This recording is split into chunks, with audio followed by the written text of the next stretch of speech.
Bonjour à tous et bienvenue sur le podcast Chronique du Zodiaque. Je suis Laetitia, astrologue, et je te retrouve ici pour parler astrologie, spiritualité et développement personnel. Chaque semaine, via le podcast ou la chaîne YouTube, à travers des épisodes sur différents thèmes et via des analyses astro, je t'aide à mieux te connaître et à mieux comprendre les énergies qui t'entourent pour pouvoir naviguer consciemment dans ta vie. Si ce concept te plaît, je t'invite à t'abonner et à me laisser 5 étoiles sur ta plateforme d'écoute préférée. Retrouve-moi également sur Instagram ou sur mon site internet pour plus de contenu. Tu trouveras tous les liens en description. Je suis ravie de te retrouver aujourd'hui et je te souhaite une très belle écoute. L'astrologie, c'est des charlatans. Quoi ? Tu crois vraiment en l'astrologie ? Bonjour à tous, aujourd'hui, comme tu peux l'entendre à ma voix, je suis un peu malade. Mais cet épisode me tient particulièrement à cœur, donc j'ai voulu quand même l'enregistrer. J'espère que ce sera quand même agréable à écouter pour toi. Je vais aujourd'hui répondre aux sceptiques et surtout aux détracteurs de l'astrologie. Le but ici n'est pas de les convaincre, parce qu'évidemment ceux qui n'ont pas envie d'entendre les arguments ne les écouteront même pas. Et je pense que si tu écoutes ce podcast, c'est que toi, tu crois au moins un minimum à l'astrologie. Mais au moins, je vais te dire ici pourquoi. Effectivement, il faut y croire. Même si j'aime pas trop ce mot croire pour l'astrologie, car ce n'est pas pour moi une croyance. Je n'ai absolument pas besoin que tout le monde soit d'accord avec moi. J'ai pas besoin que tout le monde écoute et entende mes arguments, c'est ok. Mais j'ai besoin de faire ce petit épisode juste pour remettre les choses un petit peu à plat. J'étudie et je pratique l'astrologie depuis maintenant quelques années et je suis intimement persuadée de son efficacité et de son utilité. Tu penses que c'est du charlatanisme ? C'est ton droit. Je le respecte. Mais écoute quand même, jusqu'au bout, on sait jamais.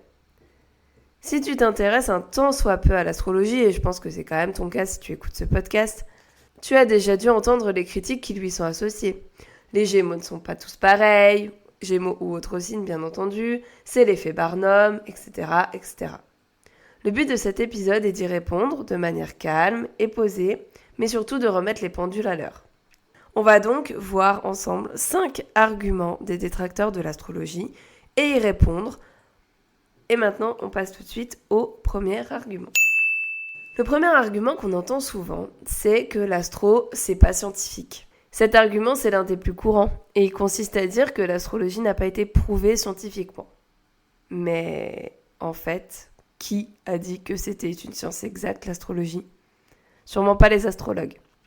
L'astrologie, c'est pas de la physique, c'est sûr. On n'a jamais cherché à la hisser au rang de science exacte. L'astrologie, c'est pour moi, et pour la plupart des astrologues, plutôt une science humaine, comme la psychanalyse par exemple. L'être humain est complexe. Ce qui fonctionne pour l'un ne fonctionne pas forcément pour l'autre. Et encore plus lorsqu'on parle d'inconscient et de trauma. Toutes les personnes ayant vécu des choses difficiles ne réagissent pas de la même façon. Et pourtant, on n'a pas rejeté la psychanalyse pour autant. L'astrologie, c'est effectivement pas une science exacte puisque on peut pas, avec par exemple un placement particulier, le reproduire à l'infini. Un placement va pouvoir dire plusieurs choses pour différentes personnes. Néanmoins, on a le côté scientifique du fait que ça se répète quand même beaucoup et d'ailleurs c'est comme ça qu'on a analysé que certaines planètes faisaient certaines choses à certains moments, dans certains signes.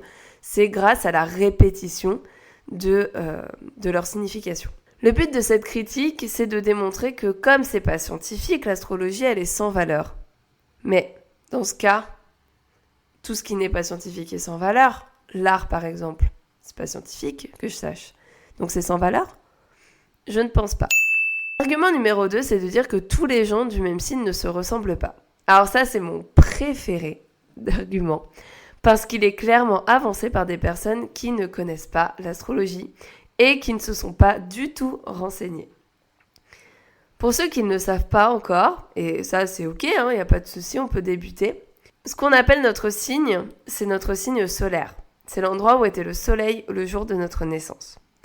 Mais en astrologie, on a tous ce que l'on appelle un thème astral. Et le thème astral, c'est pas que le signe solaire. Et on n'est pas seulement notre signe solaire, et heureusement. Sinon, effectivement, si l'astrologie ne reposait que sur le signe solaire, ça serait très limité. Et clairement, ça serait une arnaque.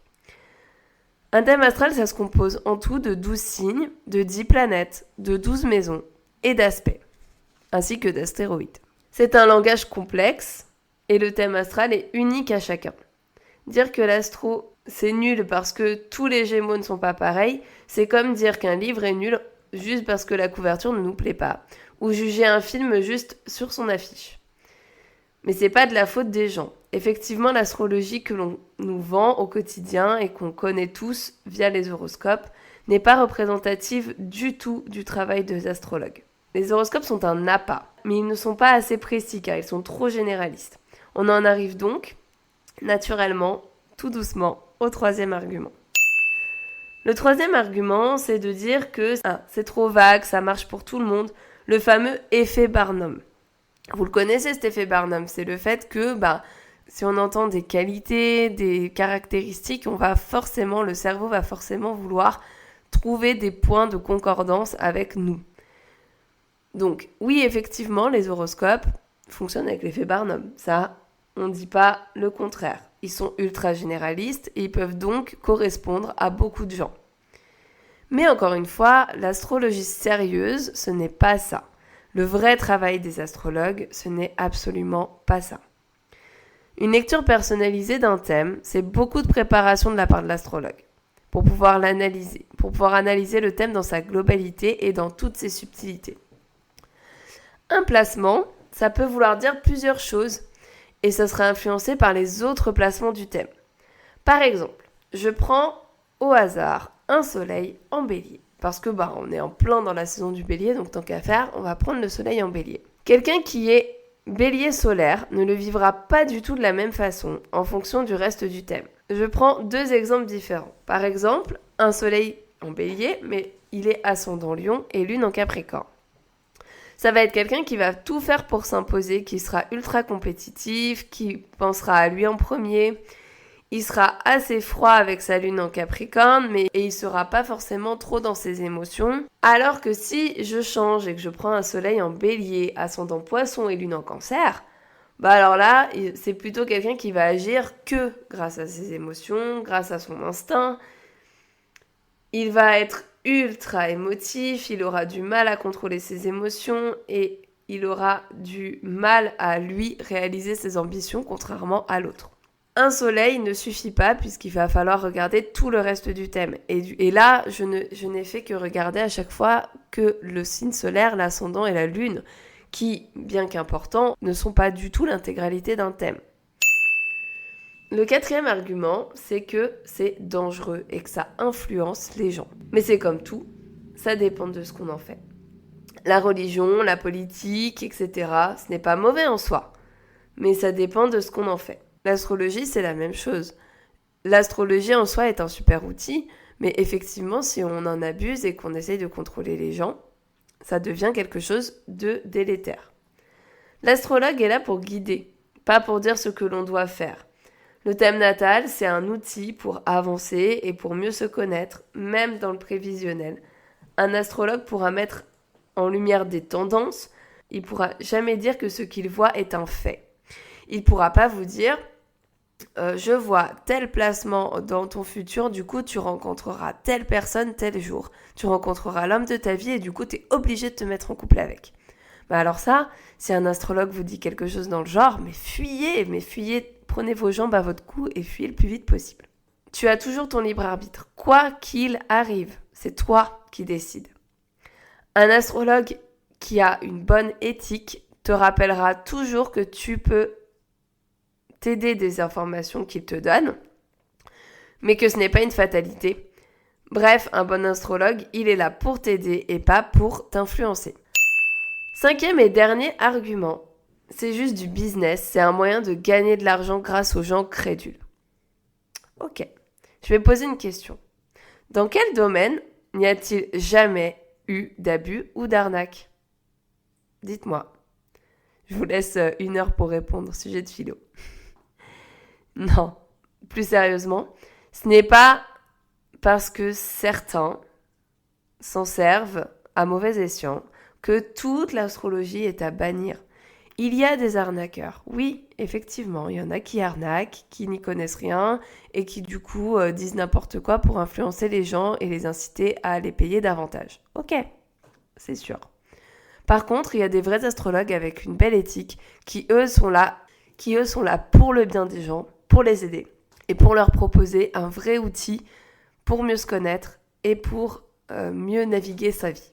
Un vrai astrologue, il va donner une analyse fine et détaillée de ton thème et ou de ton thème prévisionnel aussi. Il va pas balancer des banalités qui pourraient aussi bien correspondre aux voisins. Donc là, le but, ça va être de faire appel à ton bon sens. Ça va être de réfléchir. Le but, ça va être de vraiment essayer de t'écouter et de voir si pour toi, l'astrologue qui est en face de toi est vraiment éthique ou non. Déjà, un astrologue qui va te pousser à prendre X consultations, je vois pas vraiment l'intérêt. Une fois qu'on a une bonne lecture de thème, à la limite, on peut aller voir un astrologue pour, de temps en temps, pour une question un peu plus précise. Mais dans ce cas, ça va être une minuscule prestation. Ou alors, on va pouvoir demander tous les ans notre évolution solaire pour savoir un peu ce qui se passe dans l'année. Mais c'est tout. On n'a pas besoin d'avoir 1 milliard de lectures de thèmes différentes sur tel aspect ou tel aspect. Et surtout, si c'est du blabla et que ça ne te parle pas, mais fuis et pars et ne l'écoute pas surtout. T'as le droit de t'être trompé de praticien, t'as le droit de ne pas être d'accord avec ce qu'on te dit. Vraiment, écoute-toi, c'est le meilleur conseil qu'on peut donner. D'ailleurs, est-ce que ça vous dirait un épisode sur comment choisir son astrologue ? Je trouve que ça peut être une super idée de juste noter un petit peu tous les points qui devraient vous faire fuir et qui devraient et au contraire qui pourraient vous orienter vers un astrologue sérieux.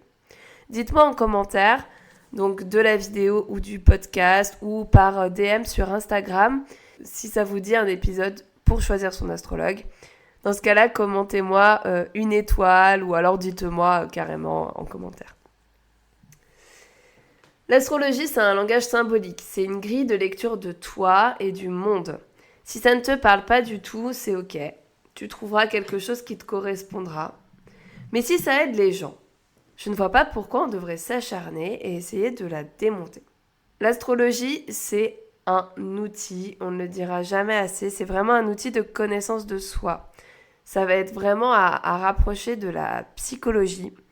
C'est des archétypes qui vont nous permettre de mieux nous comprendre, de mieux comprendre les énergies qui naviguent en nous et du coup qui vont pouvoir nous aider à mieux avancer. À côté de ça, si ça ne te parle pas, si c'est quelque chose qui ne t'appelle pas du tout, bah c'est pas grave, c'est ok, il y a d'autres choses qui t'appelleront. Mais c'est pas parce que ça te parle pas ou que ça te fait peur qu'il faut démonter une pratique vieille de plusieurs milliers d'années. C'est tout pour aujourd'hui, j'espère que cet épisode t'a plu. N'hésite pas à me mettre un commentaire ou de m'envoyer un message sur Instagram pour me dire ce que tu en as pensé. Et n'hésite pas aussi à le partager autour de toi à tous les sceptiques ou pas d'ailleurs. On se retrouve bientôt pour un nouvel épisode du podcast. Je te fais plein de bisous et prends soin de toi. J'espère que tu as trouvé cet épisode intéressant et inspirant. Si c'est le cas, je t'invite à t'abonner pour ne pas rater les prochains épisodes et à me faire un retour en laissant 5 étoiles ou un commentaire. Je te retrouve la semaine prochaine pour une nouvelle chronique du Zodiaque. Prends soin de toi et à bientôt.